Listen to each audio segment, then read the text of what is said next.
Hello प्यारे बच्चों, आप सभी का अपना यूट्यूब चैनल YRS क्लास में बहुत बहुत स्वागत है।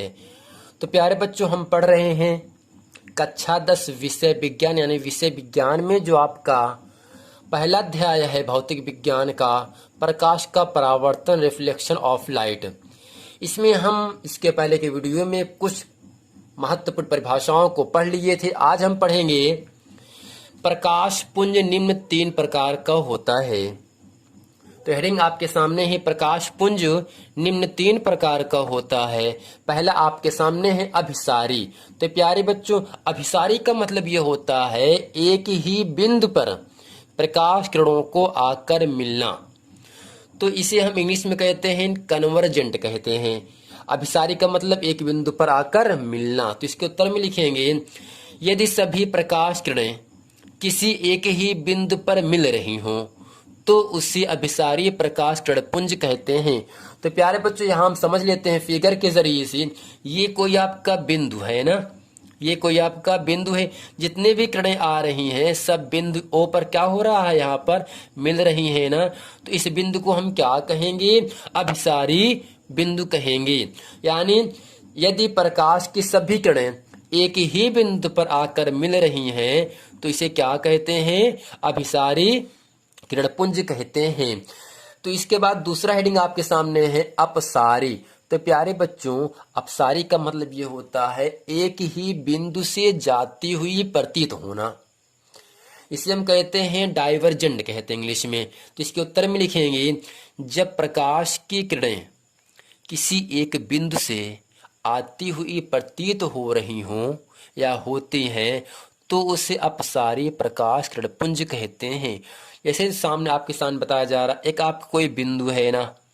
अब इस बिंदु से एक किरण ये जा रहा है, एक किरण ये है, दूसरा ये है, तीसरा ये, चौथा ये। यानी जब किसी बिंदु से किरणें क्या हों, जाती हों, तो उस बिंदु को हम क्या कहते हैं, अपसारी बिंदु कहते हैं। यानी जब प्रकाश की सभी किरणें, समस्त किरणें एक ही बिंदु से आ रही हों, एक ही बिंदु से जा रही हों या प्रतीत हो रही हों तो उसे क्या कहते हैं, अपसारी प्रकाश किरणपुंज कहते हैं। तो इसके बाद तीसरा हेडिंग आपके सामने है समांतर। तो इसमें लिखेंगे, जिसे इंग्लिश में कहते हैं पैरेलल। यदि प्रकाश की किरणें परस्पर समांतर हो तो इसे समांतर प्रकाश किरणपुंज कहते हैं।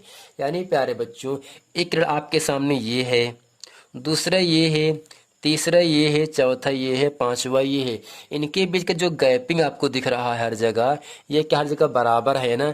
यहाँ की गैपिंग देख लीजिए, ये गैपिंग देखिए, सब हर जगह बराबर है ना।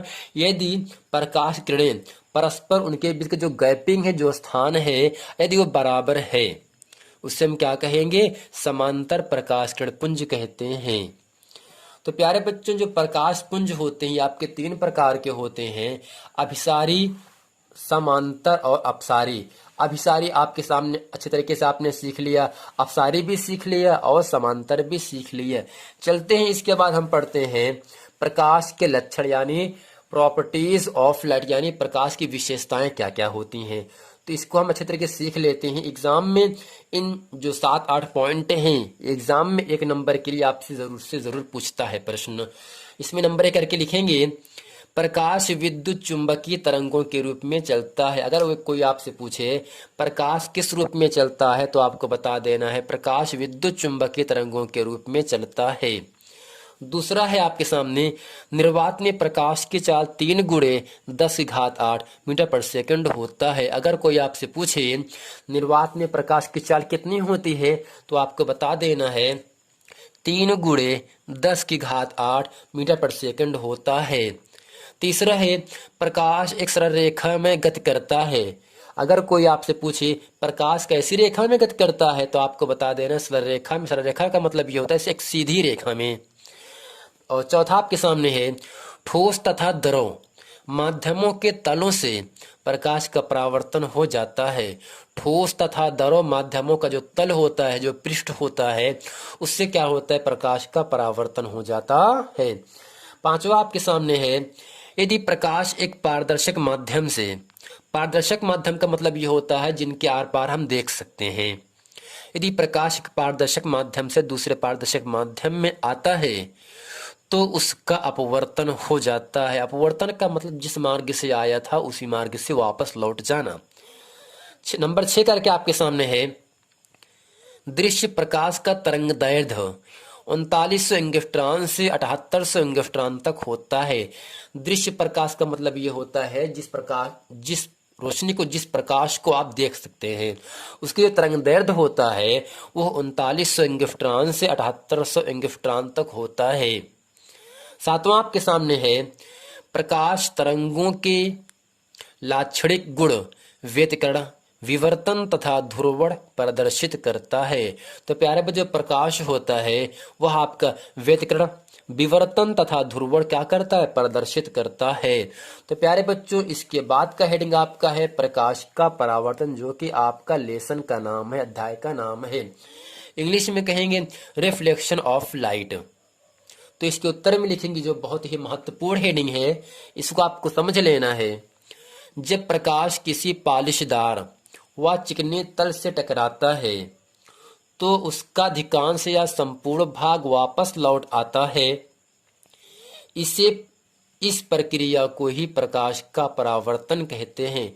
सिंपल तरीके से आपको समझ लेना है प्यारे बच्चों, जब प्रकाश यानी जब कोई रोशनी किसी पॉलिशदार व चिकने तल से टकराता है तो उसका अधिकांश यानी अधिक से अधिक भाग या पूरा भाग वापस लौट आता है। इस पूरी प्रक्रिया को, इस पूरी घटना को हम क्या कहते हैं, प्रकाश का परावर्तन कहते हैं। जैसे आपके पास टॉर्च है और शीशा है ना, जब टॉर्च का प्रकाश हम उस शीशे पर आरोपित करते हैं तो प्रकाश क्या करता है, पूरा आर पार या पूरा नहीं निकल पाता है ना।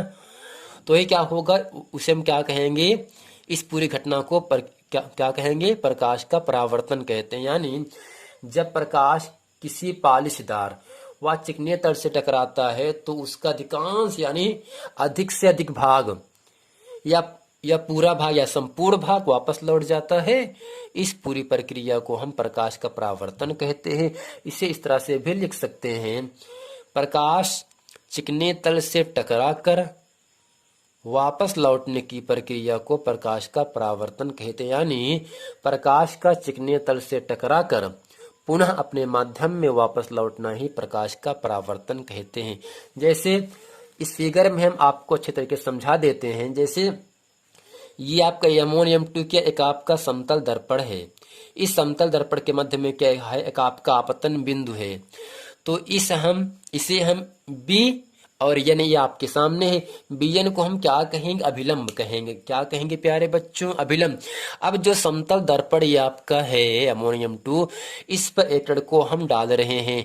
ये ए बी किरण है ना, ये जो किरणें ए बी हैं, इस जो किरणें आती हैं उसे कहते हैं आपतित किरण कहते हैं।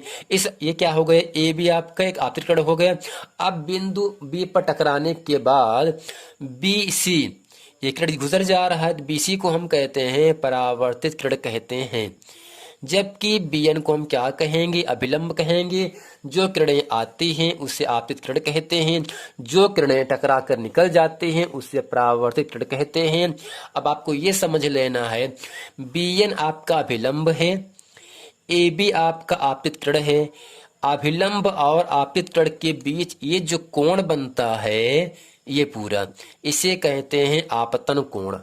जबकि अभिलंब और परावर्तित किरण के बीच जो झुकाव होता है, जो कोण बनता है, इसे कहते हैं परावर्तन कोण कहते हैं। तो सिंपल तरीके से आपको यही समझना है, जब प्रकाश किसी पॉलिशदार व चिकने तल से टकराता है तो उसका अधिकांश या संपूर्ण भाग क्या करता है, वापस लौट जाता है। इस घटना को हम क्या कहेंगे, प्रकाश का परावर्तन कहते हैं। सिंपली यही है। M1 M2 एक आपका समतल दर्पण है, बी क्या है, आपतन बिंदु है। इस समतल दर्पण पर मैंने आपके सामने एक किरण ए बी आरोपित किया, डाला। जो किरणें हम डालते हैं इसे कहा जाता है आपतित किरण। टकराने के बाद ये किरण बी से निकल जा रहा है, बीसी को हम कहते हैं परावर्तित किरण कहते हैं। जबकि बीएन क्या है, एक आपका अभिलंब है। अभिलंब और आपतित किरण के बीच जो कोण बनता है इसे कहते हैं आपतन कोण। आपतन कोण को हम आई से लिखते हैं। जबकि परावर्तित किरण ये है अभिलंब आपका ये है, ये झुका बीच में मिला, इसे हम क्या कहते हैं? परावर्तन कोण। परावर्तन कोण को हम R से लिखते हैं। तो प्यारे बच्चों, जो प्रकाश का परावर्तन होता है उसके कितने नियम होते हैं? 2 नियम होते हैं। नंबर 1 क्या होगा? आपतित किरण, आपतन बिंदु पर अभिलंब तथा परावर्तित किरण तीनों एक ही तल में होते हैं। यानी जो किरणें आती हैं इस पर एक आपका अभिलंब भी है और इस बिंदु बी से भी एक किरण गुजर जा रहा है। यानी आपतित किरण आपतन बिंदु पर अभिलंब तथा परावर्तित किरण तीनों एक ही तल में होते हैं। ये पहला हो गया। दूसरा क्या हो गया? आपतन कोण आई सदैव परावर्तन कोण R के बराबर होता है। यानी जितना कोई किरण जितने कोण बनाकर आता है उतना ही कोण बनाकर ये गुजर जाता है। मैंने माना अगर यहाँ से लेकर यहाँ तक ये 30, ये पूरा 30 है तो 30 आपका ये भी होगा। ये आपका आपतन कोण I सदैव बराबर होता है परावर्तन कोण R के मान के बराबर होता है। तो प्यारे बच्चों, उम्मीद करते हैं अभिसारी, अपसारी, समांतर, प्रकाश के लक्षण और प्रकाश का परावर्तन, इन सब हेडिंग को आप अच्छे तरीके से समझ गए होंगे। मिलते हैं अगले वीडियो में, तब तक के लिए थैंक यू।